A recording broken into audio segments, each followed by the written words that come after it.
નમસ્તે વિદ્યાર્થી મિત્રો. અરવિંદ જીવાભાઈ પ્રાથમિક શાળા ધોરણ 6 વિષય હિન્દી ચેપ્ટર 2 એક જગત એક લોક જેનો આજે આપણે અભ્યાસ કરીશું. કવિતાનો અભ્યાસ કરતા પહેલા આપણે કવિતાનો સાર જોઈશું. प्रकृति के तत्व हम सबके लिए है. हम सबको समानता से रहना है. बिना भेदभाव के सभी के साथ प्रेम से रहना है. आज मनुष्य की सोच अपनी दुनिया तक ही सीमित हो रही है. इस कविता में भाव राष्ट्रवाद की सक्रियता से ऊपर उठकर विश्व बंधुत्व की भावना विकसित करता है. तो इस कविता में हमें क्या सिखाया है कि हम सबको एक होकर रहना चाहिए. कविता को सीखने से पहले हम कविता का गान करेंगे.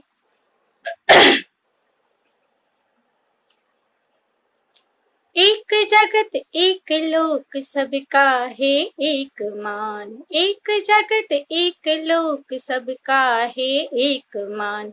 एक चंद्र एक सूर्य एक भूमि आसमान. एक चंद्र एक सूर्य एक भूमि आसमान.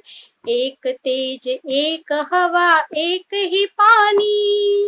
जीवन है सुख दुख की एक कहानी. एक देह एक रक्त एक अस्थि एक प्राण. एक देह एक रक्त एक अस्थि एक प्राण. एक देह एक रक्त एक अस्थि एक प्राण. एक जगत एक लोक सबका है एक मान. एक जगत एक लोक सबका है एक मान. हर्ष भरे गाए हम राग सुहानी. हर्ष भरे गाए हम राग सुहानी. क्षमता और ममता के गीत तरानी. क्षमता और ममता के गीत तरानी. घर घर में गूंज रहा घर घर में गूंज रहा. घर घर में गूंज रहा. घर घर में गूंज रहा. घर घर में गूंज रहा निश दिन ये मधुर गान. घर घर में गूंज रहा निश दिन यह मधुर गान. एक जगत एक लोक सबका है एक मान. एक जगत एक लोक सबका है एक मान. राष्ट्रों में ऐक्य यही कर्म हमारा. राष्ट्रों में ऐक्य यही कर्म हमारा. प्रगति न्याय मानवता धर्म हमारा. प्रगति न्याय मानवता धर्म हमारा. हिल मिल के लहराए हिल मिल के लहराए. हिल मिल के लहराए हिल मिल के लहराए. हिल मिल के लहराए विश्व शांति का निशान. हिल मिल के लहराए विश्व शांति का निशान. एक जगत एक लोक सबका है एक मान. एक जगत एक लोक सबका है एक मान. सबका है एक मान. सबका है एक मान. तो हमने कविता सुनी, उसका राग भी सीखा. अब काव्य में आने वाले शब्दार्थों को सीखेंगे. शब्दार्थ है जग. उसका मतलब क्या है? जगत, दुनिया. लोक यानी कि संसार. मान उसका मतलब है आदर, सम्मान. भूमि का मतलब है जमीन, धरती. तेज का मतलब है प्रकाश. देह का मतलब है तन, काया, शरीर. निस्दिन का मतलब है हर रोज, प्रतिदिन. रक्त, लहू, खून. अस्थि यानी कि हड्डी. हर्ष यानी कि आनंद. प्राण का मतलब है जान, जीव. तराना का मतलब है गीत गान। प्रगति का मतलब है उन्नति विकास। ऐक्य का मतलब है एकता। राग का मतलब है स्वर, ताल और लय युक्त संगीत। गान का मतलब है गीत। निशान का मतलब है चिन्ह। तो बच्चों, हमने क्या सुना? काव्य का गान सुना और काव्य में आने वाले शब्दों को समझा। अब हम काव्य की समझौती लेंगे।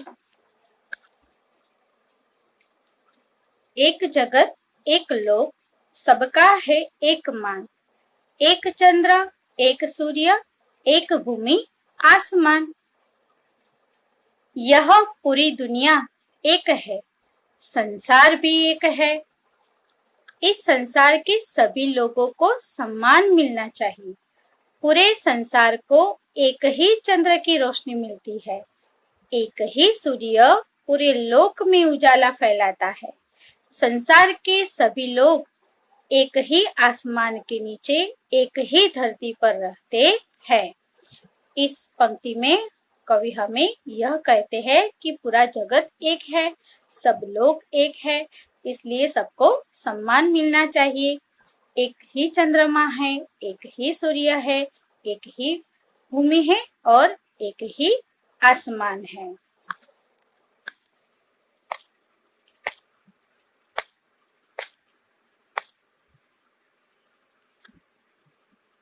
एक तेज एक हवा एक ही पानी, जीवन है सुख दुख की एक कहानी। एक देह एक रक्त एक अस्थि एक प्राण, एक एक लोक सबका है एक मान। इस पंक्ति में कवि कहना चाहते हैं, हर एक मनुष्य को प्रकाश,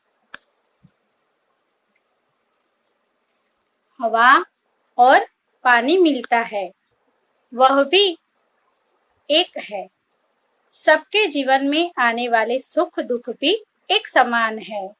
हमारे शरीर का खून भी एक समान है, शरीर की रचना भी एक समान है और हड्डियां भी सबकी एक जैसी ही है।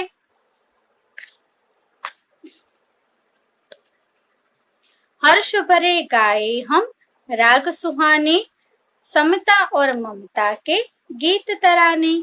घर घर में गूंज रहा निस्दिन यह मधुर गान, एक जगत एक लोक सबका है एक मान। हम सब एक साथ मिलकर मधुर राग में अंतर से गीत गान गाए, जिनसे समानता और ममता की भावना जागृत हो।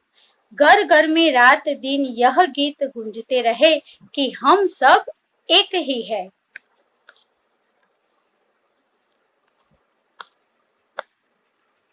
राष्ट्र में ऐक्य यही कर्म हमारा, प्रगति न्याय मानवता धर्म हमारा। हिल मिल के लहराए विश्व शांति का निशान, एक जगत एक लोक सबका है एक मान। विश्व के सभी राष्ट्रों में एकता की भावना ही लाना हमारा काम है। हम सबकी प्रगति उसी में ही है। सबको समान न्याय मिले, मानवता की रक्षा ही हमारा धर्म है। हम सब एक साथ मिलकर विश्व शांति का निशान लहराए। तो बच्चों, आप काव्य की समझौती को भी समझ चुके होंगे। तो इस तरह हमने काव्य को पढ़ा और काव्य को सुना और काव्य को समझा। तो आपको इस काव्य में पता चल गया होगा।